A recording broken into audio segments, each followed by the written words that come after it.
안녕하십니까. 애동다크 운영자 강쌤입니다.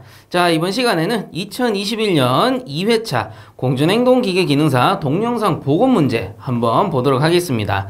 문제 1번. 다음 영상을 보고 알맞은 회로를 찾으시오 라고 돼 있네요. 일단 영상부터 보고 오겠습니다.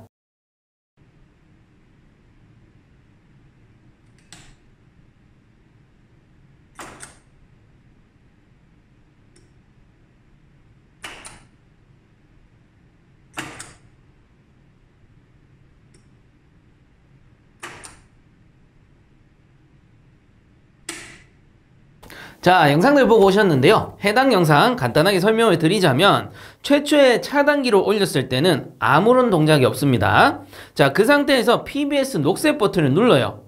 자, PBS 녹색 버튼을 누르게 되면 레드 램프와 그린 램프가 점등이 되죠. 그래서 RL과 GL이 동시에 점등이 됩니다. 그리고 몇 초 후에 어떻게 됩니까? 몇 초 후 시간이 조금 지나게 되면 그린 램프가 소등되어 버리죠. 자, 그 후에 PBS 적색 버튼을 누르게 되면 원래대로 되돌아가게 되는 겁니다. 자, 그래서 간단하게 설명드리면 타이머 회로인데 최초에 PBS 녹색을 누르게 되면 RL과 GL이 동시에 점등되었다가 수초 후 시간이 지나게 되면 그린 램프가 꺼지는 회로다. 이렇게 기억을 하시면 되는 겁니다. 그리고 PBS 적색 같은 경우는 오프 스위치가 되겠죠. 딱 누르게 되면 원래대로 되돌아가니까.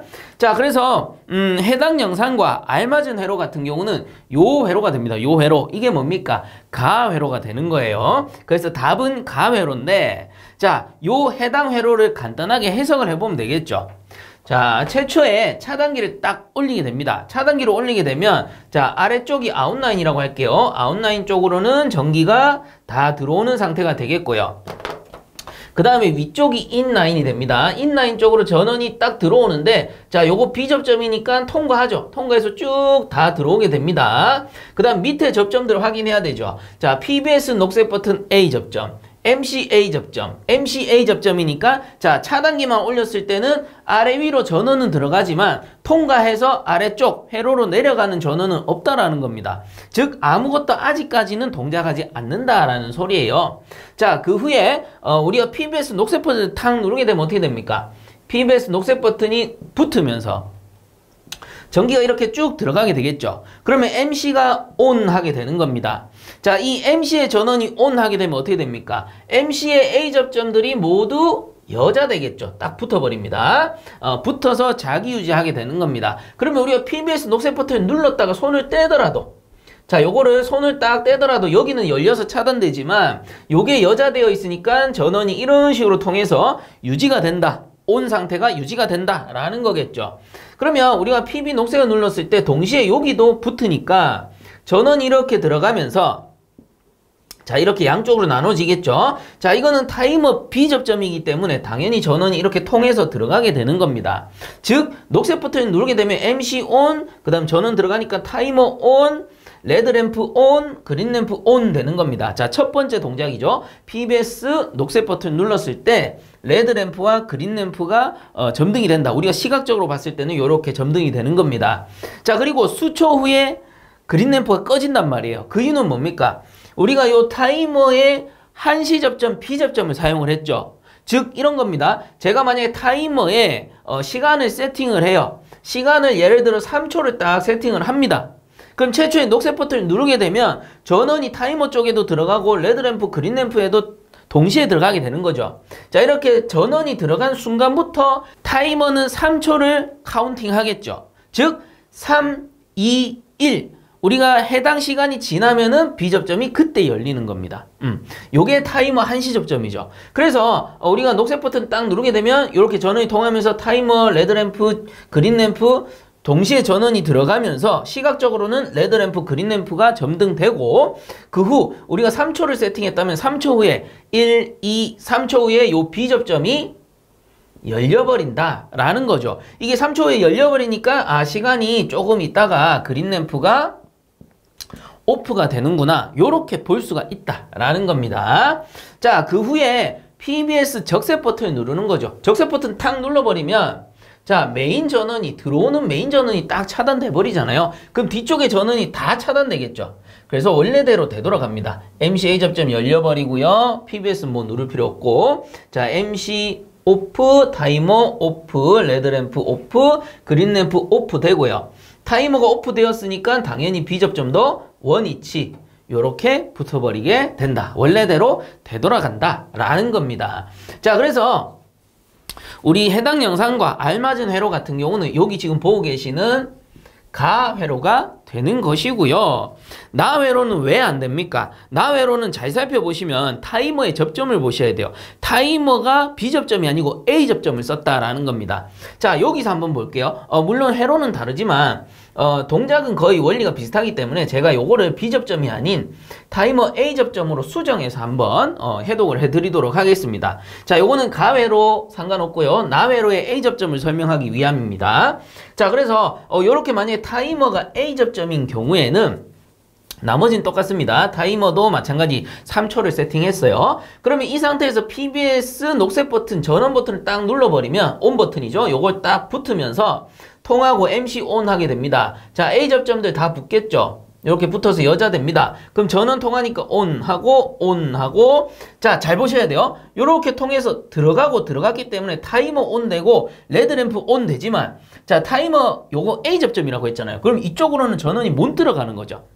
그래서 최초에 우리가 PB 녹색을 누르게 되면 만약에 A 접점이라면 그린램프가 오프된 상태로 보여야 된다라는 겁니다. 그리고 이제 시간이 지나는 거예요. 수초 후 제가 세팅해 놓은 시간이겠죠. 하나, 둘, 셋, 3초 딱 지나면은 요 A 접점은 그제서야 붙기 때문에 뒤늦게 그린램프가 온 된다라는 겁니다. 만약에 A 접점이라면. 그래서 다시 한번 간단하게 말씀드리면 A 접점을 썼다면 우리가 전원 버튼 눌렀을 때 레드램프, 그린램프 동시 동작하는 게 아니고 레드램프가 켜지는 게 보이는 거예요.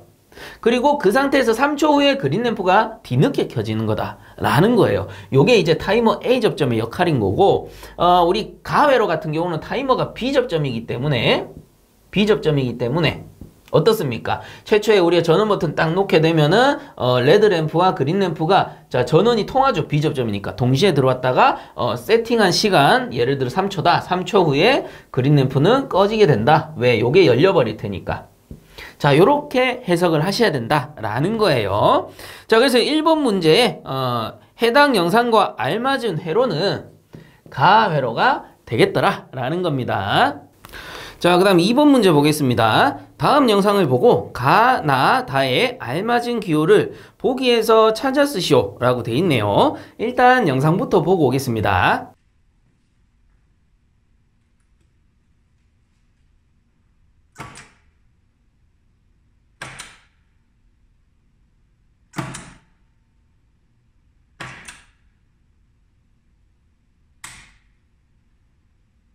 자, 영상들 보고 오셨는데요. 해당 영상 간단하게 설명을 드리자면 최초에 차단기를 올립니다. 자, 최초 차단기를 올렸을 때는 레드램프만 점등되어 있죠. 자, 그 상태에서 PBS 녹색 버튼을 누르는 거예요. 자, 녹색 버튼을 누르게 되면은 그린램프가 온 하게 됩니다. 자, 이때 레드램프는 어때요? 레드램프는 점등된 상태를 유지하고 있고 그 상태로 그린램프도 같이 점등이 되는 거죠. 그리고 녹색 버튼을 손을 눌렀다가 떼더라도 어떻습니까? 그린램프가 꺼지지 않고 자기 유지가 되는 겁니다. 자, 이 상태에서 마지막에 PBS 적색 버튼을 누르게 되면 원래대로 되돌아가죠. 그래서 원래대로 차단기를 올려놓은 그 상태로 되돌아가는 겁니다. 그래서 PB 적색을 누르게 되면 그린램프가 점등되었던 게 이제 소등이 되면서 처음 상태로 돌아간다. 이렇게 보셔야 되는 거죠. 자, 그렇다면 문제에서 원하는 건 뭡니까? 요 빈칸, 가, 나, 다 빈칸에 알맞은 기호를 넣으시오 라는 거죠. 어디서? 보기에서 보고 넣어달라라는 소리입니다. 자, 그래서 이전부터 제 영상 보셨던 분들이라면 어렵지 않게 확인을 하실 수 있으실 겁니다. 그래서 제가 이전에도 말씀드렸지만 해당 영상 같은 경우는 어때요? 그린램프가 점등돼서 손을 우리가 스위치에서 떼더라도 요 녹색 버튼을 눌렀다 떼더라도 자기유지가 된다라는 거예요. 자, 이 자기유지를 시키려면 어떻게 합니까? 요 스위치 부분에 자기유지 접점이 있죠. MC가 여기 있다라는 겁니다. MC A 접점이 여기 있기 때문에 자기유지가 되는 거다. 그 말은 뭐예요? 요 회로상에 요 부분이 MC의 전원이 되어줘야지만 자기유지가 된다라고 했습니다. 자, 그래서 요 가번 같은 경우에는 MC가 될 거고요. 그 다음에 이제 나, 다 요거는 램프가 되겠죠. 램프인데 우리 레드 램프만 한번 생각을 해봅시다. 레드 램프 같은 경우에는 최초에 차단기만 올렸을 때 점등되어서 스위치 조작에 상관없이 계속 어떻습니까? 점등이 되어 있는 거죠. 그 말은 뭐야? 이 위에 아무런 접점도 없다라는 겁니다. 아무런 접점이 없어야지만 차단기만 탁 올리면은 위아래로 전원이 들어오면서 계속 점등된 상태를 유지하게 되는 겁니다. 단 이제 차단기를 끄기 전에는 이렇게 계속해서 유지가 된다라는 거고요. 자, 그렇기 때문에 처음부터 끝까지 점등되어서 유지되는 레드 램프 같은 경우는 요 답번에 들어가야 되는 거겠죠. 그래서 요 답번이 RL이 될 겁니다. 레드 램프. 자, 그 다음에 나머지는 이제 하나밖에 없으니까 GL, RL, MC 중에 우리가 MC랑 RL은 넣었죠. 가 답번에 넣었습니다. 그러면 나머지 GL이 나번이 되겠구나 라는 겁니다. 자, 이렇게 넣어두고 다시 한번 해독을 해드릴게요. 자, 아주 최초의 상태로 돌아갑니다. 전원도 넣기 전에. 그럼 이제 제가 전원을 넣을 겁니다. 전원을 탁 투입하게 되면 어떻게 되죠? 차단기를 올리게 되면 아웃라인에 전원이 쭉 들어오는 겁니다. 이렇게 딱 들어오게 되고요. 그 다음에 위쪽 인라인 쪽에도 전원이 이렇게 쭉 들어오는 겁니다. 그리고 이렇게 쭉쭉쭉 들어가게 되는 거고, 자, 여기는 접점이 아예 없으니까 그냥 쭉 들어와 있겠죠. 그 말인즉슨 차단기만 처음에 딱 올려놓으면은 이 레드 램프는 점등되어서 계속 유지된다라는 겁니다. 그래서 요거는 온 상태가 될 거고요. 자, 나머지는 A접점, A접점, A접점이니까 요 아래쪽으로 전원이 못 들어가요. 그러면 어떤 조작을 해줘야 될 겁니다. 그래서 어떤 조작을 합니까? 녹색 버튼을 누르는 거예요. 자, 요 A접점을 눌렀기 때문에 손으로 딱 눌렀습니다. 그럼 여기 도체가 붙으면서 전원이 들어가고요. 밑에 건 B접점이니까 통하게 되겠죠. 그럼 어떻게 되죠? 녹색 버튼 누르게 되면 MC가 ON 하게 되는 거고, MC가 ON 했으니 A접점도 붙겠죠. 자, 요 두 개의 A접점 모두 붙습니다. 그래서 얘가 붙어주니까 들어가서 그린 램프 ON 하게 되는 것이고, 그 다음에 제가 이 녹색 버튼 손을 눌렀다가 떼더라도, 자, 요 스위치는 떼게 되면 이렇게 열리지만 이쪽이 붙어서 여자가 되죠. MCA 접점이 붙어서 여자 되니까 이쪽으로 전원이 통해서 자기유지가 되는 형태다라는 겁니다. 자, 그래서 어떻습니까? 녹색 버튼 딱 누르게 되면, 녹색 버튼 ON 하게 되면 우리가 시각적으로 봤을 때는 레드 램프는 원래 켜져 있는 상태고 그린 램프가 점등된다. 두 개가 동시에 ON한 상태를 볼 수가 있다라는 겁니다. 자, 그 후에는 어떻게 합니까? 이제 원래대로 되돌릴 겁니다. 그럼 적색 버튼을 누르면 되겠죠. 자, 요 B접점이었으니까 누르게 되면 탁 떨어집니다. 그럼 아래쪽으로 전원이 차단되겠죠. 자, 차단돼 버리니까 MC가 오프할 겁니다. 자, MC가 오프하면 어떻게 되죠? 요 A접점들이 원래 상태로 요렇게 열려버리는 겁니다. 노멀 오픈 상태가 되는 거예요. 그래서 눌렀다가 손을 떼더라도 한번 차단시킨 전원은 다시 들어오지 않죠. 자, 그래서 적색 버튼을 누르게 되면은 MC가 오프하고 요게 딱 열려버리니까 그린 램프가 오프하게 되는 겁니다. 단 레드 램프는 접점이 없기 때문에 계속해서 점등된 상태를 유지하게 되는 거죠. 즉 스위치의 동작 여부에 따라서 그린 램프만 켜졌다 꺼졌다 켜졌다 꺼졌다 하는 회로가 되겠고요. 각 단의 가나 다에 들어갈 알맞은 기호는 가번에는 MC, 나번에는 GL, 다번에는 RL. 자, 요렇게 넣어주시면 되겠습니다. 자, 그 다음 3번 문제. 다음 영상에서 보여주는 장치의 명칭을 쓰시오라고 돼 있네요. 일단 영상부터 보고 오겠습니다.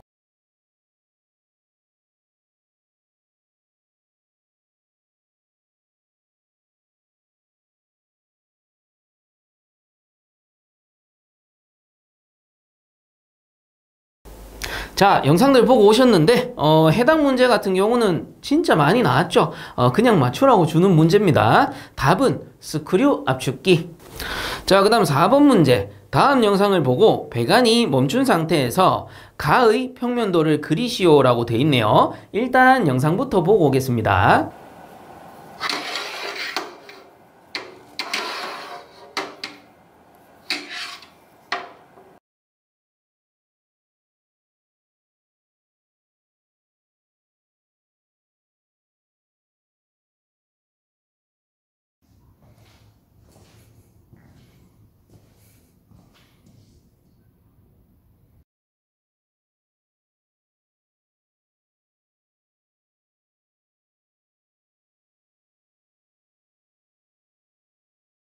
자, 영상들 보고 오셨는데요. 해당 영상에서는 배관이음을 두 가지를 보여줍니다. 가번과 나번으로 나눠서 배관이음을 두 가지를 보여줬었는데, 자, 문제에서는 이 중에 가번의 평면도를 그려라 라고 했죠.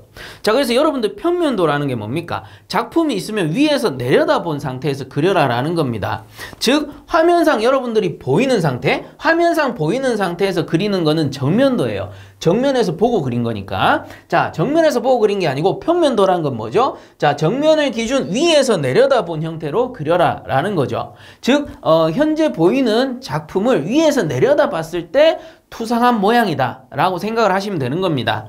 자, 그래서 4번 문제에서는 가번의 평면도를 그리시오라고 했으니 같이 한번 그려보도록 할게요. 자, 요 가번 같은 경우는 우선은 작품을 위에서 이렇게 내려다보는 형태이기 때문에 저기 좌측편에 있는 배관의 구멍이 보일 겁니다. 그래서 일단은 이렇게 그릴 수 있어요. 배관의 구멍이 보이기 때문에 색칠을 해주는 겁니다. 어때요? 좌측편에 아랫단에 있는 배관 이렇게 위에서 내려다봤을 때 요 구멍이 보인다라는 소리고, 그 다음에 배관이 저 뒤쪽으로 가서 엘보를 써가지고 이렇게 꺾어 올렸죠. 그렇기 때문에 엘보 표시 하나 해주시고, 그 다음 이쪽 편에서도 90도 엘보 이렇게 썼네요. 이렇게 표시를 해주시면 되고요. 그 다음에 여기서도 90도 엘보 썼네요. 이렇게 썼고, 아랫단에서도 이렇게 90도 엘보 써가지고 올려놓은 상태가 됩니다. 그리고 여기서 반 딱 잘랐을 때 거의 대칭이죠. 그래서 이쪽 편도 거의 똑같습니다. 이런 식으로 내려오게 될 겁니다. 엘보 다 썼고요. 자, 그리고 마지막 단이 이제 중요한 거죠. 여기서는 우리가 좌측편 아랫단 요 배관 같은 경우에는 구멍이 보였죠. 위에서 봤을 때. 근데 이쪽 편은 어때요? 이쪽 편은 엘보를 반대로 꺾어서 내려갔기 때문에 이쪽 편은 구멍이 보이는 게 아니고 엘보의 뒤뚱이 보이는 겁니다. 그렇기 때문에 어떻게 표시하죠? 그냥 이렇게 동그랗게 그려주시면 되는 거고, 이렇게 와서 내려갔다라는 뜻이죠. 그리고 여기도 엘보를 썼기 때문에 엘보 표시까지 해주시면 되겠습니다. 자, 그래서 가번의 도시기호는 평면도로 그렸을 때는 이렇게 그릴 수 있다라는 것이죠. 자, 그리고 참고적으로 나번도 제가 도시기호를 한번 그려볼게요. 그냥 참고적으로 한번 봐주시면 좋을 것 같습니다. 문제의 답은 요거고요. 나번 같은 경우도 혹시나 출제될 수 있잖아요. 그래서 만약에 나번을 도시기호로 그리시오라고 했다면 일단은 여러분들 화면상 보이는 모양은 뭡니까? 그냥 화면상입니다. 정면도로 그리면 이렇게 그리는 거예요. 만약에 정면으로 봤을 때 그리시오라고 했다면 이렇게 그리면 끝나는 겁니다. 근데 문제는 뭡니까? 해당 문제에서는 정면도가 아니에요. 평면도를 그리시오. 그래서 위에서 이렇게 내려다보는 거를 그려야 된다라는 거죠. 자, 그래서 투상을 하셔야 돼. 투상을 딱 했을 때 이 상태로 놓고 위에서 내려다 봤을 때는 어떻게 되는 겁니까? 사실 이 부분밖에 안 보이죠. 뒤쪽 배관은 사이즈가 같기 때문에 보이지 않는 겁니다. 엄밀히 따지면. 그래서 위에서 봤을 때 이 부분만 보일 테니까 이 부분만 딱 생각해가지고 그 도시기호를 그려주시면 돼요. 그러면 제가 요 나번도 마찬가지로 도시기호를 한번 그려보면 훨씬 더 간단합니다. 왼쪽 편의 구멍은 보입니다. 왼쪽 편의 구멍은 보이기 때문에 이렇게 해서 색칠을 해주시면 됩니다. 자, 그 다음에 이렇게 나오죠. 나와서 여기는 엘보 썼고요. 엘보 썼고, 그 다음 여기에서 다시 저 뒤쪽으로 내려가는 거죠. 내려가는 거기 때문에 여기선 구멍이 안 보입니다. 마찬가지 엘보 써서 꺾어 내린 겁니다. 요렇게만 그리면 끝나는 거예요. 나번 같은 경우는. 그래서 다시 정면도 그려드리면 정면도가 이렇게 생겼죠. 좀 찌그러졌지만 그러려니 하고 보세요. 사이즈까지 못 맞추겠네요. 자, 어쨌든 우리가 정면에서 봤을 때 이렇게 생긴 녀석이 위에서 이렇게 내려다 봤을 때는 자, 이쪽 편에 구멍이 보이는 거고 이쪽 편에는 엘보의 뒤뚱이 보이는 거다. 요 뜻이다 라는 겁니다. 그래서 나번까지 설명을 드렸기 때문에 가번, 나번 같이 정리하셔서 여러분들 잘 익혀두시고 이해를 하시면 돼요. 어려운 내용이 아닙니다. 이해를 하셨으면 좋겠습니다. 자, 그래서 4번 문제 최종적으로 가번의 평면도를 그리시오라고 했기 때문에 답은 요 녀석이 되겠습니다. 자, 이렇게 정리하고 넘어가도록 할게요. 자, 그 다음 5번 문제. 다음 영상에서 보여주는 치출구의 형식과 베이는 형태에 따른 종류 3가지를 쓰시오라고 돼 있네요. 자, 그래서 이번 회차에서는 요 문제가 가장 말이 좀 많았었죠. 그래서 뭐 유니버설형이냐, 레지스터냐, 그릴형이냐, 베인 격자형이냐 뭐 이렇게 말이 많았었는데, 제가 정리를 좀 해드리도록 하겠습니다. 우선은 여러분들 영상에서 보시는 요 사진 같은 경우에는 이전에도 한번 나왔었습니다. 그때 당시에 요 사진은 제가 그릴형이라고 설명을 해드렸죠. 근데 이번 회차에서는 딱 그릴형이다 라고 말씀을 드리기는 곤란할 것 같고요. 그건 왜 그러냐 하면은 이전 회차 같은 경우에는 전면 모습은 이렇게 생겼었고 후면 뒤쪽에 있는 모습은 이렇게 생겼었습니다. 그래서 뒤쪽에 별도의 장치가 없고요. 그냥 덕트만 연결된 상태이기 때문에 그릴형이라고 판단을 할 수가 있는 겁니다. 근데 뒤쪽에 붙어 있는 게 풍량을 조절할 수 있는 댐퍼 형식도 있거든요. 그런 거는 레지스터라고 해요. 그릴형이 아니고 레지스터라고 하고, 그리고 전면에 있는 치출구, 앞에 있는 날개 베인이라고 하는데, 이 베인이 움직이는 유무에 따라서 움직이는 거는 유니버설형이 되는 거고, 이와 같이 움직이지 않는 형태의 그냥 덕트만 연결된 거는 그릴형이라고 부르게 됩니다. 자, 이렇게 듣기만 해서는 헷갈리죠. 그래서 후면의 장치, 전면의 베인의 가동 유무에 따라서 종류들이 또 나뉠 수가 있기 때문에 이번 시간에는 이런 부분들을 한 번에 정리를 해서 알려드릴 거예요. 그리고 제가 생각하는 답은 먼저 알려드리면, 이런 문제 같은 경우에는 지금 베인의 형태까지 물어봤잖아요. 그렇기 때문에 가장 알맞는 답은 베인 격자형 치출구가 제가 생각하기에는 가장 알맞지 않나 라고 판단을 하고 있습니다. 그래서 이번 회차 같은 경우는 요 5번 문제에 치출구의 형식은 일단 저는 베인 격자형 치출구로 정리하도록 하겠습니다. 그래서 왜 이렇게 정리했느냐, 제가 세부적인 내용을 또 알려드릴게요. 우선은 우리가 지금 보고 있는 치출구 문제 많이 나오죠. 또 많이 헷갈립니다. 자주 접하지 않았고 필기 시험에는 또 나오지도 않았던 문제이기 때문에. 그래서 저도 실기 동영상 복원하면서 다시 공부하고 다시 정리하면서 여기까지 온 거거든요. 그래서 제가 정리한 내용들을 또 다시 알려드리도록 할게요. 자, 그럼 이제 치출구의 분류에 대해서 좀 알아보자고요. 이 치출구란 크게 대분류로 나눴을 때는 충류형 치출구가 있고요. 그리고 확산형 치출구가 있습니다. 그 외의 치출구들은 그냥 기타 이렇게 불러요.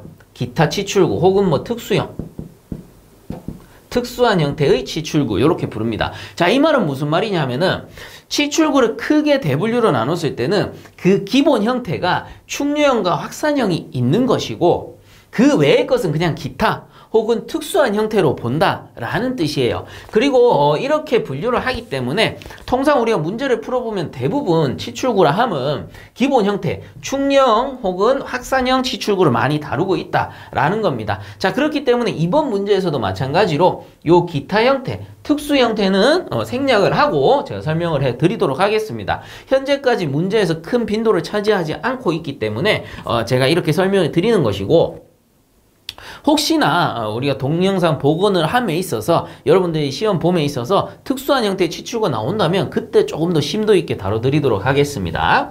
자, 어쨌든 치출구는 크게 대분류 두 개로 이렇게 나눌 수 있는데 그 외에 있긴 있습니다. 생략하는 거예요. 이렇게 두 가지로 나누는데 요 두 가지는 결국 뭡니까? 기류의 형태입니다. 기류의 형태. 쉽게 말하면 이런 거죠. 실이 이렇게 있으면 치출구가 천장에 설치되어 있다라고 칩시다. 자, 그러면 충류형 같은 경우에는 기류의 형태가 축 방향을 띈다라는 거예요. 그러면 이 치출구에서 공기가 이렇게 쫙 실내로 들어올 건데, 충류형은 이 기류의 방향이 축 방향으로 이송된다라는 뜻이고요. 그리고 확산형은 뭐겠어요? 이름 그대로입니다. 기류가 이렇게 확산된다, 쫙 퍼지면서 들어온다라는 겁니다. 공기가. 자, 그래서 요 확산형을 다른 말로 복류형이라고도 불러요. 자, 그래서 이 부분은 참고적으로 알아두시면 좋을 것 같습니다. 어쨌든 충류형과 확산형으로 이렇게 볼 수 있고요. 크게 나눴을 때, 그럼 이제 작게 세 분류로 들어가게 되면 여기서 또 여러 가지 종류들이 이렇게 툭툭 튀어나오겠죠. 자, 이 여러 가지 종류들은 제가 한번 읽어 드리도록 하겠습니다. 들으시면서 노트를 하셔도 되고요. 그냥 들으시고 편하게 넘어가셔도 됩니다. 이번 문제를 풀기 위해서 꼭 필요한 내용은 아니니까 이런 종류들이 있구나 이렇게 알아두시면 되는 거예요. 자, 그래서 일단은 충류형 같은 경우에는 머시룸형, 슬롯형, 베인격자형, 노즐형, 펑커로버형, 다공판형 등이 있습니다. 자, 그 다음에 확산형 같은 경우에는 아네모스텟형, 펜형 등이 있습니다. 자, 요 정도로 이제 구분을 하시면 될 것 같고요. 그렇다면 이번 문제에서 제가 앞에서 말씀드렸듯이 이번 문제에서 다루고자 하는 배인격자형은 어디에 속하는 겁니까? 충류형에 속하는구나. 요 정도는 알아두시면 좋겠어요. 자, 그래서 이 충류형 치출구 중에 배인격자형에 대해서 조금 더 깊게 한번 다뤄봅시다. 자, 이 해당 배인격자형 같은 경우에는 충류형 치출구에 속하는 것이고 이때 충류형 치출구 중에 배인격자형이 있는데 요 배인격자형은 뭐 서적이나 기타 자료들을 찾아보시면 분류하는 방식이 조금 다릅니다. 어떤 서적에 보면 배인격자형을 다른 말로 유니버설형이라고 부르기도 한다. 그리고 요걸 또 세 분류로 나누면 그릴형과 레지스터로 나눌 수 있다. 요렇게 표현을 하기도 합니다.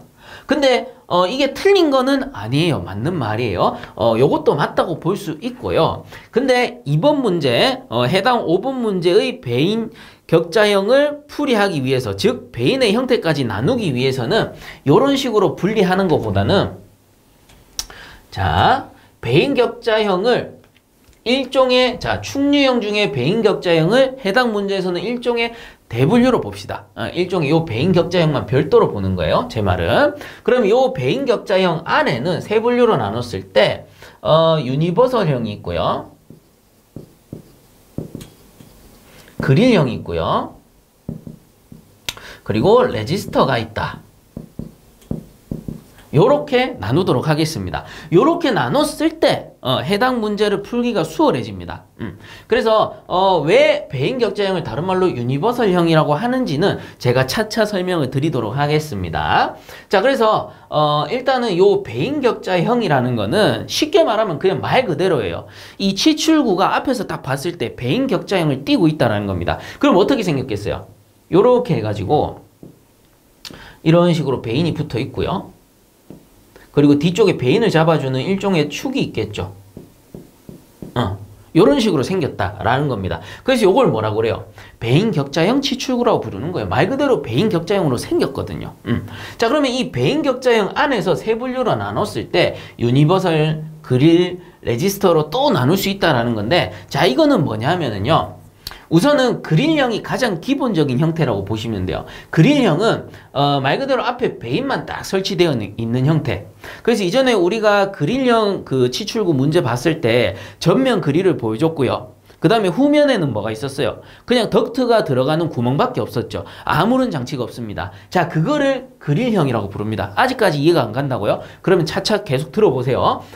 그렇게 그냥 덕트만 바로 연결하는 배인격자형을 그릴형이라고 부르는 것이고, 그렇다면 이 유니버설형이라는 건 뭐냐? 유니버설형이라는 건요, 앞에 배인은 똑같습니다. 이런 식으로 설치하는 거예요. 이런 식으로 설치하고 배인을 잡아주는 일종의 축도 있겠죠. 제가 지금 축이라고 하는데 따지고 보면 이 뒤에 있는 것도 다 배인이에요. 자, 그래서 요때 요 배인, 날개, 요 날개가 움직이는 거를 유니버설형이라고 하는 거예요. 자, 제가 적어 드릴게요. 그릴형이라는 거는 그냥 앞에 배인이 설치되어 있고 뒤에 그냥 덕트만 연결되어 있는 거, 요런 거를 그릴형이라고 하는 거고, 유니버설형이라는 건 뭐예요? 똑같이 그릴처럼 똑같이 배인이 설치되어 있는데 이 배인이 움직일 수 있어.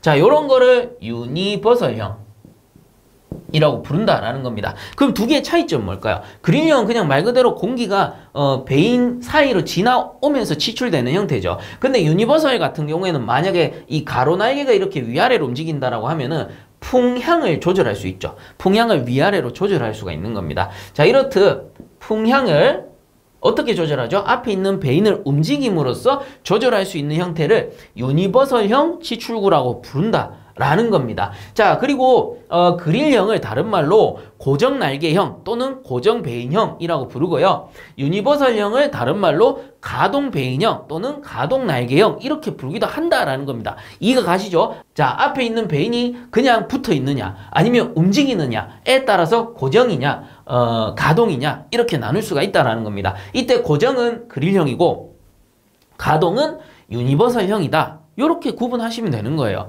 자, 그렇기 때문에 엄밀히 따지면 뭐예요? 배인격자형을 다른 말로 유니버설형이라고 부를 수도 있는 것이고, 배인격자형을 다른 말로 그릴형이라고 부를 수도 있는 겁니다. 그렇기 때문에 서적에 따라서는, 서적은 우리가 기술서적이죠. 기술서적, 뭐 수험서 이런 것들은 어쩔 수 없습니다. 문제를 맞추기 위해서 문제에 맞게끔 그 내용들이 수록이 돼 있다 보니까 이렇게 분류할 때도 있고 또 저렇게 분류할 때도 있고 이런 거예요. 왜냐하면은 출제되는 문제가 매년 똑같지가 않잖아요. 이렇게 나올 수도 있고 저렇게 나올 수도 있다라는 겁니다. 그래서 이번 문제에 맞춰서 제가 분류를 하자면 이렇게 분류를 하는 겁니다. 그리고 대부분의 기본적인 서적들이 이렇게 분류를 하고 있습니다. 특수한 경우에만 유니버설형을 이렇게 싸집어 놓고 그렇게 분류하는 경우도 있는데, 그런 건 그냥 그런갑다 하고 보시면 되는 거예요.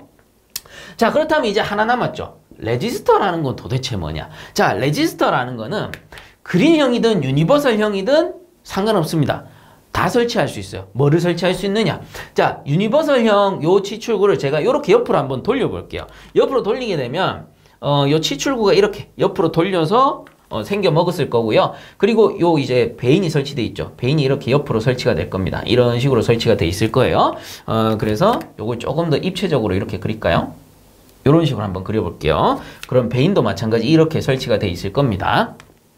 자, 그러면 예를 들어서 유니버설형이다. 그러면 앞쪽에 있는 베인이 이렇게 위아래로 움직인다라고 가정을 하고요. 요거를 이제 레지스터로 만들려면 어떻게 하냐면 요 뒤쪽에다가 흔히 셔터라고 해요. 셔터. 흔히 셔터라고 하는데 요게 그냥 댐퍼입니다. 댐퍼. 그래서 보통 이제 문제에서는 셔터로 많이 나오고요. 그냥 간단한 개념으로는 댐퍼로 알고 계시면 됩니다. 자, 댐퍼라는 게 뭡니까? 덕트 가운데에 설치해서, 뭐 예를 들면 덕트, 공기를 보내주는 덕트가 있는데 이 덕트 가운데 이렇게 설치해서 안에 있는 풍량을 바꿔주는 거죠. 이렇게 조금 열어도 되고 완전히 닫을 수도 있고 완전히 열 수도 있고, 이런 식으로 지나가는 공기의 양을 조정하는 거를 댐퍼라고 합니다. 그래서 요런 댐퍼를 여기 뒤쪽에다 붙이는 거예요. 그러면 요거를 우리가 열고 닫으면서 어떻습니까? 풍량을 조절할 수가 있겠죠. 그래서 레지스터를 설명할 때는 흔히 댐퍼라고 안 하고요. 셔터라고 부릅니다. 셔터. 그래서 레지스터라 함은 셔터 이렇게 부르는구나 라는 것도 꼭 알아두셔야 됩니다. 자, 그렇다면 예를 들어 가지고 제가 방금 유니버설형에다가 셔터를 설치했어요. 그러면 어떤 형태가 나타납니까? 앞에서 풍향도 조절할 수 있죠. 앞에서 위아래로 풍향도 조절할 수 있고요. 그리고 뒤쪽에 이 덕트랑 이렇게 연결돼서 공기가 들어올 텐데, 여기서 우리가 셔터를 이용해 가지고 풍량도, 그쵸? 풍량도 조절할 수가 있는 겁니다. 이런 식으로 셔터를 결합한 형태를 레지스터라고 부르는 겁니다. 그렇다면 생각을 바꿔서 지금은 유니버설형에다 설치했지만 여기 있는 그릴형에다가도 설치할 수 있겠죠. 그럼 그릴형의 특징은 뭡니까? 앞에 있는 베인이 움직이지 않습니다. 그 말은 풍향은 조절할 수 없지만 만약에 그릴형하고 여기 있는 셔터를 결합한다면 대신에 풍량은 조절할 수 있다라는 거죠. 즉 그릴형과 셔터를 붙이면은 풍량만 조절이 되고요. 유니버설형과 셔터를 붙이면은 풍향과 풍량을 동시에 조정할 수가 있다라는 겁니다. 자, 그래서 통상 셔터가 붙어 있으면 전부 레지스터라고 불러요. 그래서 우리 뭐 치출구 구입하는 업체에 가보면은 혼용해서 씁니다. 그릴형 레지스터 또는 유니버설형 레지스터 이렇게 혼용해서 많이 씁니다. 그렇게 구분하는 수밖에 없잖아요. 통상 이렇게 이제 셔터가 붙으면은 레지스터라고 부른다. 자, 그래서 여러분들 너무 어렵게 생각들 하지 마시고요. 그냥 이렇게 정리하시면 됩니다. 앞에 전부 베인 격자형이죠. 앞에 생긴 거는 전부 베인 격자형입니다. 자, 이때 요 베인이 움직이지 않을 때는 그냥 그릴형입니다. 앞에 베인이 움직이지 않고 뒤쪽에 그냥 덕트만 설치되어 있다. 그러면 그릴형이에요. 자, 그 다음에 앞에 베인이 움직여요. 앞에 베인이 움직이는 걸 보여주고 뒤에는 덕트만 딱 설치되어 있다. 그러면 유니버설형이 되는 거예요. 자, 그리고 그릴형이 되었든 유니버설형이 되었든 뒤쪽에 셔터가 붙어 있잖아요. 그럼 그거는 레지스터예요. 자, 이렇게 그냥 결론을 내려버리시면 돼요. 너무 어렵게 뭐 그릴형 레지스터냐 아니면 유니버설형 레지스터냐 뭐 엄밀히 따지면 그렇게 구분할 수도 있겠죠. 근데 현재까지 치출되는 내용들을 봤을 때는 그냥 크게 분류합니다. 크게 분류해서 여러분들이 너무 답을 정확하게 찍어서 적는 것보다는 차라리 그릴형이 됐든 유니버설형이 됐든 어쨌든 셔터를 적음으로써 셔터가 있을 때는 레지스터라고 적음으로써 어때요? 정답이 됐든 부분 점수가 됐든 어쨌든 점수를 받을 수 있는 쪽으로 가자라는 거예요. 괜히 그릴형 레지스터 적었다가 혹은 유니버설형 레지스터 적었다가 완전한 오답이 되는 것보다야 그냥 혼용해서 쓰는 겁니다. 어차피 혼용해서 실제 현장에서 쓰니까 혼용해서 셔터가 붙었을 땐 그냥 레지스터다 이렇게 결론을 내려버리는 거예요. 그래서 무조건 이게 100% 답안이라는 게 아니고 저는 어디까지나 답에 가깝게 점수를 받을 수 있게끔 이렇게 답을 알려드리는 거니까 해당 부분은 참고하셔서 여러분들이 답을 작성하실 때 이용을 하시면 좋을 것 같습니다. 자, 어쨌든 요 정도로 정리를 하고요. 다시 문제로 돌아가서 문제에서 다루고자 하는 내용은 뭐라고 했어요? 제가 이렇게 돌아오면서 설명을 했지만 결국은 배인격자형을 설명하기 위한 겁니다. 그러면 요 배인격자형의 형태에 따른 분류 한번 보도록 합시다. 자, 그래서 이제 문제로 다시 돌아가서 다음 영상에서 보여준 치출구의 형식과 배인의 형태에 따른 종류 3가지를 쓰시오라고 했거든요. 자, 그래서 첫 번째 지문 치출구의 형식은 어떻게 되느냐? 앞에서도 말씀드렸듯이 배인격자형으로 봅니다. 치출구. 자, 이렇게 해야 배인의 형태에 따른 종류들을 모두 적을 수가 있습니다. 크게 분류를 하는 거죠. 자, 그 다음 두 번째 뭡니까? 배인의 형태에 따른 종류 3가지를 쓰시오라고 돼 있죠. 그래서 배인의 형태에 따른 종류 일단은 다 적어 드릴게요. 수직형, 요거를 버티컬이라고 해서 V라고 쓰고요, 약자로. 그 다음에 수평형, 요거를 호리젠탈, 약자로 H라고 씁니다. 자, 그 다음에는 수직수평. 자, 요거 순서대로 적으면 돼요. 수직이 V, 수평이 H니까 V, H 요렇게 적으시면 돼요. 어려운 거 아니에요. 그 다음에 옆에다 적을게요. 수평, 수직. 자, 요것도 순서대로 적으시면 돼요. 수평이 H죠. 그래서 H, V 요렇게 적어주시면 되는 겁니다. 자, 제가 종류를 4가지 적어드렸는데 문제에서는 이 중에 그냥 3가지만 적어주시면 될 것 같고요. 자, 이거는 어떻게 구분을 하느냐? 배인의 형태라고 했죠. 배인의 형태. 그래서 일단은 수직형 제가 알려드리겠습니다. 수직형 같은 경우에는 우리가 치출구를 정면에서 봤을 때, 정면에서 딱 봤을 때 배인이 이렇게 수직으로 설치가 돼 있다라는 겁니다. 배인이 이렇게 수직으로 딱 설치가 돼 있는 거예요. 그 다음에 수평형 같은 경우에는 이렇게 해서 이제 이해가 가시죠? 자, 이렇게 가로로 설치가 돼 있다라는 건 말 그대로 수평으로 설치가 된다라는 뜻입니다. 자, 이렇게 우리가 배인을 설치하고요. 자, 만약에 이렇게 치출구를 설치하고 구분을 할 때는 어떻게 하느냐? 이 상태에서 배인이 움직이지 않아요. 고정 배인이란 뜻이죠. 그러면 고정 배인일 경우에는 그릴형이면서 수직형이 되는 거고요. 만약에 마찬가지로 고정 배인이고 이렇게 설치되어 있다면 그릴형이면서 수평 배인이다. 이렇게 알아보실 수가 있겠죠. 자, 그리고 만약에 가동 배인이면 어떻게 돼요? 유니버설형이면서 수직형인 거고 유니버설형이면서 수평형이 되는 거다 라고 보실 수 있는 겁니다. 어렵지 않죠? 배인이 어떻게 설치되어 있느냐, 배인의 형태에 따라서 수직이냐 수평이냐 이렇게 나누는 것 뿐입니다. 자, 그렇다면 우리 수직 수평과 수평 수직은 어떻게 되어 있느냐? 이것도 어려운 내용이 아니에요. 자, 그려드릴게요. 우선은 수직 수평입니다. 수직 수평 같은 경우에는 자, 이렇게 해가지고 수직 수평은 VH죠. 자, VH입니다. 수직 수평은 우선은 수직 날개가 앞에 있는 거예요. 수직 날개가. 그래서 수직 베인이 이렇게 앞쪽에 설치가 되고 뒤쪽 편에 수평 베인이 이렇게 설치가 된 형태입니다. 많이 그리지는 않을게요. 자, 이런 식으로 설치가 된 거다. 그래서 앞쪽에 있는 게 앞에 쓰는 겁니다. 베인을 앞쪽에 설치하는 거를 앞쪽에 쓰는 거예요.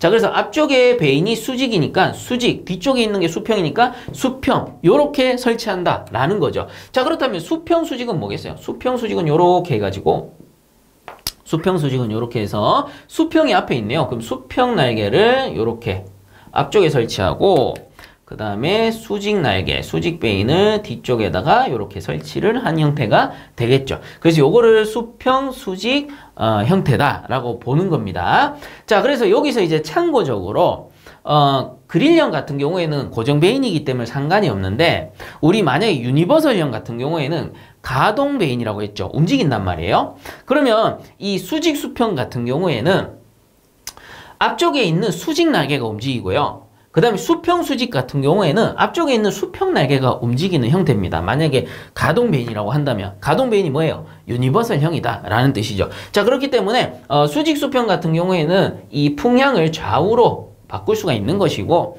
그 다음에 수평 수직 같은 경우에는 풍향을 위아래로 상하로 바꿀 수 있다라는 겁니다. 그리고 마찬가지 수직 베인, 수평 베인일 때도 유니버설형 같은 경우에는 수직 베인이 설치되면은 좌우로 기류의 방향을 조절할 수 있는 거고, 수평 베인이 설치될 경우에는 상하로 기류의 방향을 조정할 수 있다라는 겁니다. 만약 유니버설형이라면. 자, 그래서 이렇게 정리를 해주시면 되는 겁니다. 그렇게 어려운 내용이 아니죠, 알고 보면. 자, 그래서 다시 한번 문제를 읽어드리면, 영상에서 보여주는 치출구의 형식과 베인의 형태에 따른 종류 세 가지를 쓰시오라고 했고, 첫 번째 치출구의 형식 같은 경우에는 베인 격자형 치출구가 답이 되는 것이고, 그 다음 두 번째 베인의 형태에 따른 종류 세 가지는 수직, 수평, 수직, 수평, 수평, 수직, 이 중에 세 가지를 작성해 주시면 되겠습니다. 자, 요렇게 정리하도록 하겠습니다. 자, 그 다음 6번 문제. 다음 영상에서 보여주는 공구 중 라 공구의 이름을 쓰시오라고 돼 있네요. 자, 이것도 맞추라고 주는 거죠. 그래서 하나씩 알려드리면, 가번 공구는 플라이어, 그 다음에 나번 공구는 롱로즈 플라이어, 그 다음 다번 공구는 니퍼, 그 다음에 라번 공구는 파이프렌치가 됩니다. 그래서 해당 문제에서는 라 공구의 이름을 쓰라라고 했으니까 답은 파이프렌치가 되겠습니다. 자, 그 다음 7번 문제 보겠습니다. 다음 영상에서 보여주는 부품의 명칭을 쓰시오라고 돼 있네요. 일단 영상부터 보고 오겠습니다.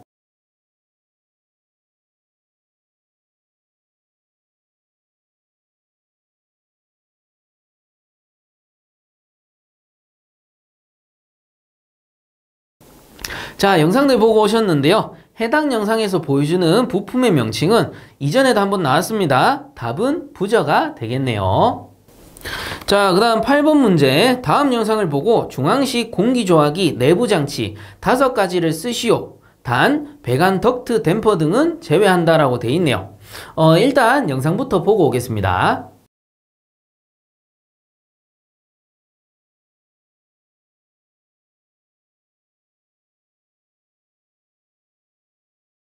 자, 영상들 보고 오셨는데요. 해당 영상에서는 뭐 별거 없죠. 일단은 공기조화기 외부 모습과 내부 모습을 보여줬습니다. 자, 이때 공기조화기 내부에 설치되는 장치 5가지를 쓰시오라는 거고, 이때 뭐 배관이나 덕트 댐퍼 등은 제외하고 그 외에 기타 장치를 써라 라는 뜻인 것 같습니다. 자, 그렇다면 공기조화기의 구조를 간단하게 보면 되겠죠.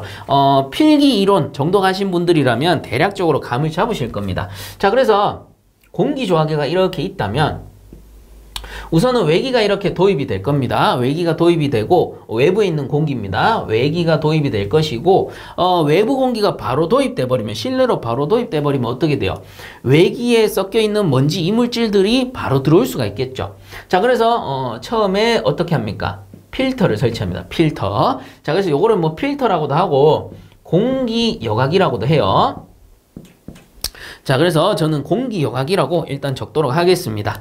자, 그 다음에는 코일이 설치가 됩니다. 코일인데 뭐 냉방 코일이 될 수도 있고 난방 코일이 될 수도 있습니다. 그래서 굳이 따지기 귀찮으면 냉온수기 설치하면 되죠.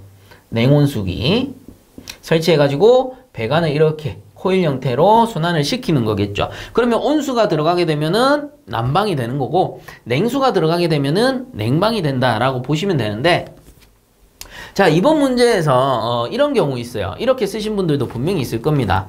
자, 코일은 코일인데 냉방 코일, 가열 코일, 예냉 코일, 그 다음에 뭐 제열 코일, 제냉 코일, 이런 식으로 코일만 5가지 쓸 수도 있어요. 사실상 따지고 보면. 근데 문제를 그렇게 간단하게 만들진 않았겠죠. 자, 그래서 제가 설명을 드릴게요. 요런 코일들의 통칭이 뭐냐면은 열교환기입니다. 열교환기. 그래서 공기조화기 그냥 구조만 봤을 때는 요거를 통상 코일이라고 안 하고요. 그냥 계략도를 그릴 때는 열교환기라고 많이 나타냅니다. 그래서 열교환기 또는 제가 정리할 때는 열교환 장치라고 할게요. 열교환 장치. 그래서 요런 게 이제 뭐가 포함이 되냐면은 냉난방 코일이 되겠죠. 그래서 여러분들 이왕이면 답안 작성하실 때는 열교환 장치라고 작성해 주시는 게 좀 더 좋을 것 같습니다. 그 외에 이제 또 뭐가 있죠? 이 뒷단에 가면은 송풍기가 설치되죠? 송풍기. 실내로 이제 조화된 공기를 넣어줘야 될 테니까 송풍기도 있을 수가 있겠고요. 그 다음에 난방시에는 우리 가습을 해야 되니까 가습을 위한 가습장치, 뭐 에어와셔 이런 것들이 있겠죠. 그래서 가습장치도 포함이 될 겁니다. 그래서 통상적으로 가습장치 같은 경우는 난방시에 많이 사용을 하게 됩니다. 자, 그러면 총 몇 가지가 있어요. 냉온수기는 제외입니다. 이건 아니에요. 외부에 있는 거기 때문에. 자, 일단은 공기여각이 한 개 있을 거고, 그 다음에 열교환 장치 한 개 있을 거고, 그 다음 가습을 위한 가습장치 있을 수 있겠고요. 그 다음 송풍기 이렇게 표시가 되네요. 그럼 총 몇 개죠? 하나, 둘, 셋, 네 개입니다. 그럼 뭔가 한 개가 부족해요. 그래서 한 개 제가 뭘 넣을 거냐면은 엘리멘트라는 게 있어요. 엘리멘트. 요렇게 해가지고, 엘리멘트라는 게 있습니다. 자, 요 엘리멘트라는 거는 뭐 다른 말로 기화장치, 기화기라고도 부르는데, 우리가 가습할 때, 가습장치도 여러 종류가 있는데, 가습할 때 그냥 노즐만 설치하면은 우리가 분무 노즐식이라고 해요. 물을 그냥 바로 뿌리는 거예요. 근데 엘리멘트 같은 경우는 이 분무 노즐을 이용해서 바로 뿌리게 되면은 예를 들어 코일에 가까이 설치하면 코일에도 영향이 있을 수가 있잖아요. 그리고 막 비산될 수가 있단 말이에요. 그래서 이런 거를 방지하기 위해서 엘리멘트라는 거를 설치해서 분무 노즐이 없는 경우에 엘리멘트 안에 물을 이렇게 넣어주는 겁니다. 물을 넣어주는데 그냥 일반 수돗물을 넣지는 않겠죠. 주로 보면은 살균력이 있는 전해수를 넣어요. 그래서 전해수의 가장 대표적인 게 치아염소산수라고 하는데 이 치아염소산수 여러분들 검색 한번 해보세요. 소독제라고 나와요. 자, 그래서 이 엘리멘트 안에다가 물을 넣는데 어떤 물을 넣느냐? 전해수를 넣습니다. 자, 이 전해수를 넣어주면 어떤 효과가 있냐면은 전해수는 제가 방금 말씀드렸듯이 소독제의 역할을 한다라고 했죠. 즉, 이 공기가 이렇게 지나오면서 여기에 물방울들이 이렇게 맺혀요. 우리가 전해수를 넣어주면 엘리멘트에 물방울들이 이렇게 쫙 맺힙니다. 그래서 일종의 수막 형태. 그래서 물이 그냥 물방울 입자로 있는 게 아니고 수막 형태로 이렇게 무하게 이렇게 고여 있습니다. 그럼 공기가 확 지나가면서 순간적으로 기화가 되겠죠. 기화가 되는데 이때 기화시키는 물이 전해수란 말이에요. 그러면 필터를 통과한 그래도 1차적으로 걸러낸 깨끗한 외기 공기가 열교환하고 나서 가습을 한과 동시에 이 전해수에 의해서 소독도 되는 겁니다. 그렇게 되면 청정도가 훨씬 더 많이 올라가게 되겠죠. 자, 요럴 때 이제 사용하는 게 엘리멘트라고 합니다. 그래서 주로 보면은 먼지 및 냄새 등을 제거하고요. 그리고 가습의 효과도 있다라는 겁니다. 그리고 뭐 다른 말로는 기화기 이렇게 부르기도 합니다. 그래서 여러분들 답안 작성하실 때는 그냥 엘리멘트 이렇게 작성을 해주시면 좋을 것 같습니다. 자, 그래서 이제 총 5가지 장치를 이제 골라내 봤는데요. 답을 제가 정리를 한 번 더 해드린다면 총 5가지라고 했으니까 첫 번째 공기 여과기 필터라고도 하죠. 그 다음 두 번째 열교환 장치 뭐 냉난방 코일. 자, 이렇게 코일들을 총칭하는 말이 열교환 장치다라고 보시면 되는 거예요. 그 다음 세 번째 뭐가 있나요? 세 번째 가습 장치. 자, 그 다음에 네 번째 우리가 방금 배운 거 엘리멘트. 자, 그 다음 다섯 번째 송풍기가 있겠네요. 다섯 번째 송풍기. 자, 저는 요렇게 정리하도록 하겠습니다. 그래서 이게 뭐 무조건 100% 답안이다라는 건 아닌데 이왕이면 이런 식으로 세분화해서 적어주시면 좋을 것 같고요.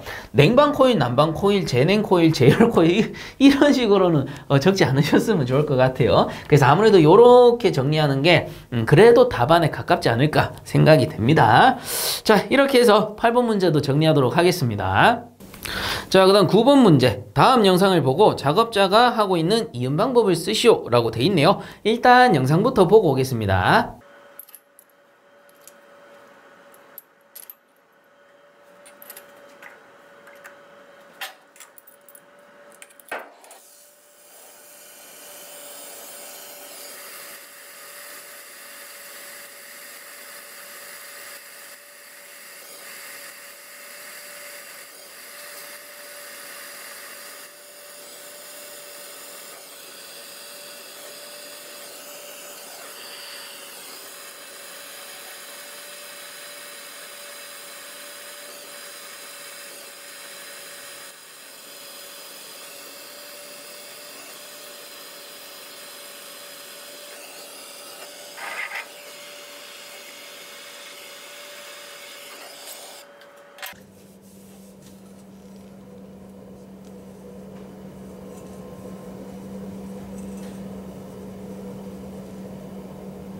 자, 영상들 보고 오셨는데요. 아마 공존행동 실기 작업 연습해 보신 분들이라면 다들 맞추실 거라고 생각을 합니다.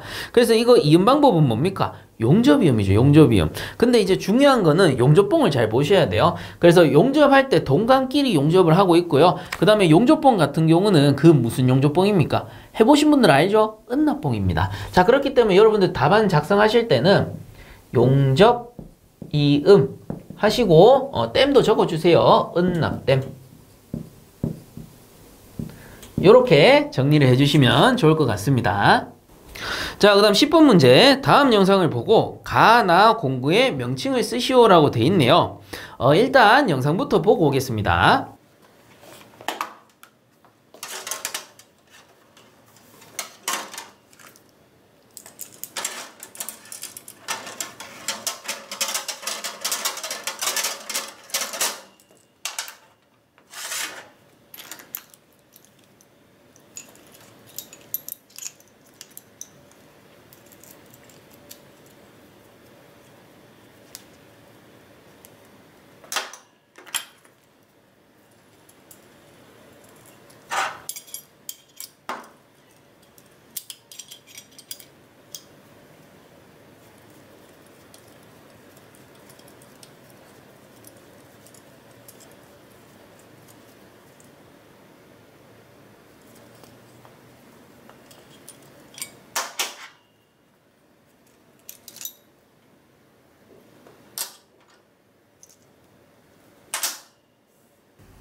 자, 영상들 보고 오셨는데요. 해당 영상에서는 작업자가 동간을 이렇게 핀 다음에 커팅도 했고요. 그리고 어떤 공구에 물려가지고 확간도 했습니다. 자, 요 공구들은 엄밀히 따지면 세트죠. 세트. 한 가지의 세트인데 요 공구를 이제 별도로 명칭을 쓰시오라고 돼 있고요. 그래서 해당 영상에서 가나 공구의 명칭을 쓰라고 했으니 실제 제 그 영상을 보셨다거나 실습 영상을 보셨다거나 혹은 뭐 어떤 기관이나 학원에 가셔서 실제 그 연습을 해보셨다면 작업형 연습을 해보셨다면 꽤나 익숙한 공구라고 생각이 됩니다. 자, 그래서 가 공구 같은 경우는 동관용 파이프 커터가 되고요. 요거를 다르게 쓸 수도 있는데 이렇게 쓰실 수도 있어요. 튜브 커터. 요렇게 쓰실 수도 있습니다. 그래서 둘 다 답으로 인정이 될 겁니다. 자, 그게 왜 그러냐면은 동간용 파이프 커터인 건 뭐 두말할 것도 없고요. 이 튜브 커터, 앞에 튜브라는 게 붙으면 우리가 이론상입니다. 이론상. 제 필기 이론을 보시면 아실 텐데 필기 이론의 배관 일반에 보시면 동간용 공구라고 해서 나옵니다. 그때 커터를 튜브 커터, 그 밴딩기를 튜브 밴더 뭐 이런 식으로 부르거든요. 앞에 튜브 자를 붙여서. 그래서 이론상 우리가 필기 시험 볼 때는 앞에 튜브 자 가 붙으면 대부분 동간용 공구다. 요렇게 이해하고 넘어가면 된다라는 거예요. 자, 근데 제 개인적인 의견입니다. 제 개인적으로는 물론 이제 필기시험 볼 때는 당연히 튜브 커터, 튜브 밴딩 이렇게 기억을 하고 계셔야 되겠지만 제 개인적으로는 이렇게 쓰는 거는 좋아하진 않습니다. 왜냐하면은 튜브라는 게 뭐예요? 영어인데 튜브라는 영어의 뜻은 뭐냐면은 기체 또는 액체가 지나가는 관을 뜻하는 거예요. 그렇기 때문에 요 튜브만 앞에 붙였다라고 해서 무조건 동간이다 라는 거는 사실상 맞지 않는 거죠. 근데 뭐 필기 이론이라든가 기출 문제에서 그렇게 나오니까 어쩔 수 없이 제 그 실제 책도 그렇고 뭐 이론 강의도 그렇고 그렇게 맞춰서 해드리는 것 뿐인데 그냥 그렇구나 하고 여러분들 뭐 동간용 파이프 커터를 쓰셔도 되고요. 나는 그래도 불안하다. 문제에서 그렇게 나온다면 나는 튜브 커터로 쓸란다 하시는 분들은 튜브 커터로 쓰셔도 되는 겁니다. 어차피 둘 다 답으로 인정이 될 거예요. 자, 그래서 이렇게 알고 작성을 해주시면 되고요. 그 다음에 나번 같은 경우에는 요건 참 헷갈립니다. 나번 같은 경우에는 제가 실기 영상에서는 실제로 이 나번 공구의 명칭을 와 이렇게까지 깊게 다룰까라고 생각해 본 적이 없어요. 그래서 편의상 제가 그냥 실습할 때 쓰는 우리 학생들한테 실습할 때 부르는 지그 이렇게 불렀었는데 지그라는 거는 그 공식 명칭은 아니고요. 제가 수소문하고 알아본 바로는 크게 두 가지 명칭으로 나눌 수가 있는데요. 자, 첫 번째 명칭은 플레어 툴 바이스가 되고요.